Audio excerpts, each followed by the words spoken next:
गांव से शहर आए कई साल हो चुके थे। एक छोटे से घर में शारदा दादी अपने पोते आरव के साथ रहती थी। आरव की मम्मी पापा नौकरी के कारण दूसरे शहर में थे, इसलिए दादी ही उसके लिए माँ पापा दोनों बन गई थी। सुबह उठाना, नाश्ता खिलाना, स्कूल भेजना सब दादी ही करती। आरव बचपन में दादी से कहानियां सुनकर ही सोता था। वो अक्सर कहता, दादी आप मेरी सुपर हीरो हो। लेकिन वक्त के साथ सब बदलने लगा। अब आरव किशोर हो गया था और मोबाइल, गेम्स और सोशल मीडिया में ही डूबा रहता।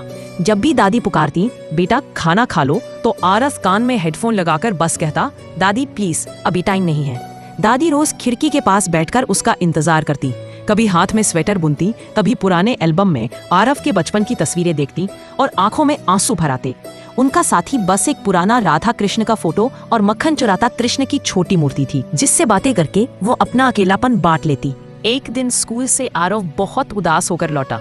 उसका रिजल्ट खराब आया था और दोस्तों ने भी उसका मजाक उड़ाया।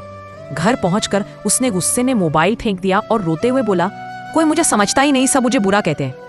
यह सुनकर दादी धीरे से उसके पास आई, उसके सिर पर हाथ फेरा और कांपती आवाज में बोली, बेटा पूरी दुनिया तुझे डांट सकती है, लेकिन दादी का दिल तुझसे कभी नाराज नहीं होगा। तू चाहे अच्छा कर या बुरा, मेरे लिए तू हमेशा सबसे प्यारा रहेगा। आरव दादी की गोद में सिर रखकर फूट फूट कर रो पड़ा। उसे एहसास हुआ कि वो जिस प्यार की तलाश दोस्तों और मोबाइल में कर रहा था, वो तो हमेशा से उसके घर में ही था, उसकी दादी में।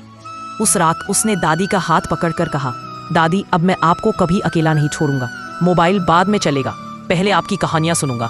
दादी की आंखों से आंसू गिरे, मगर चेहरे पर मुस्कान खिल उठी। अगली सुबह आंगन में वही पुराना नजारा था। दादी चारपाई पर बैठी थीं, आरव उनके पास और हवा में गूंज रही थी उनकी प्यारी कहानी और दोनों की हंसी।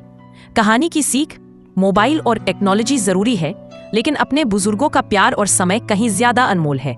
दादा दादी, नाना नानी का साथ हमारे जीवन की सबसे बड़ी दौलत है।